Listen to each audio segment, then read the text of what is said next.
In today's video, I'm going to teach you how to display two columns on mobile in Elementor.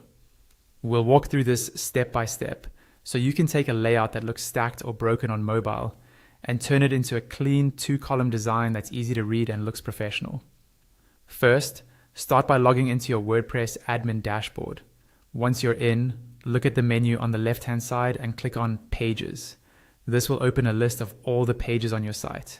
Find the page where you want to show two columns on mobile. When you hover your mouse over that page title, a few options will appear underneath. Click on Edit with Elementor to open that page in the Elementor editor. When Elementor loads, you're probably seeing the desktop version of your design. To properly adjust how your page looks on a phone, you need to switch to Mobile View. At the top center of the Elementor interface, you'll see a responsive mode icon, usually showing a monitor or a little device. Click that and then choose the mobile option. Your preview will now change to show how the page appears on a mobile screen. Next, find the section or container that holds your two columns. On desktop, it may look perfect, but on mobile, you might notice that the columns are overlapping or stacking in a way that doesn't look right. Hover over that container until you see a handle with 6 dots appear at the top. Click on those 6 dots to select the container and open its settings in the left panel.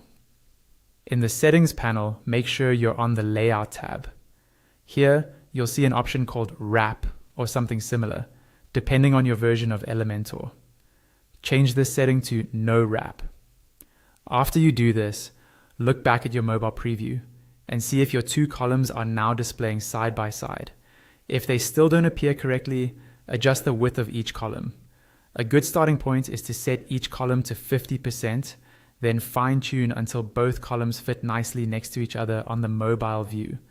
When you're happy with how everything looks, don't forget to save your work. Click the Update or Publish button in the top right corner of Elementor. That's it. You've now configured your Elementor layout to display two columns